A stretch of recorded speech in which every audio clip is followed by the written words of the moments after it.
জুলাইয়ের নাম বিক্রি করে ব্যবহার করে কেউ যদি এই ধরনের অসাধু কাজ করতে চায়, অপকর্ম চেষ্টা করে, প্রশাসন যাতে এটা নিয়ে কঠোর ব্যবস্থা নেয়। এবং আমরা আমাদের নিজেদের দলের ভিতরেও এই ব্যবস্থা নিচ্ছি যাতে আমাদের দলে এই ধরনের অনুপ্রবেশকারী না থাকে। বৈষম্যবিরোধী ছাত্র আন্দোলনের নাম ব্যবহার করে বিভিন্ন জায়গায় এই কাজগুলো হয়েছে। আমরা কিন্তু অনেক আগেই বলেছিলাম যে বৈষম্যবিরোধী ছাত্র আন্দোলন বা যে সমন্বয় এই বিষয়টা আসলে সুরাহা হওয়া উচিত।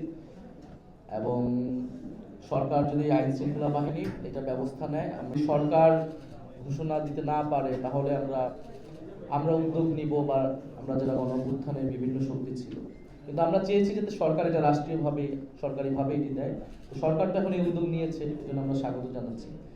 আর পাশাপাশি আমরা বলেছি যে আমরা যে বিভিন্ন পদযাত্রায় মানুষের কাছে যাচ্ছি, মানুষের প্রত্যাশাগুলো শুনছি, আকাঙ্ক্ষাগুলো শুনছি, এবং আমাদের যে ভাবনা, মূলত এটা আমাদের জাতীয় নাগরিক পার্টি এবং জুলাই পদযাত্রার আমাদের যে অভিজ্ঞতা, তার ভিত্তিতে আমরা সামনের বাংলাদেশটাকে আমরা কিরকম দেখতে চাই সেটার রূপরেখা আমরা, এবং আমাদের জাতীয় নাগরিক পার্টির ভবিষ্যৎ কর্মসূচি, সেটা মূলত আমরা প্রকাশ করতে যাচ্ছি।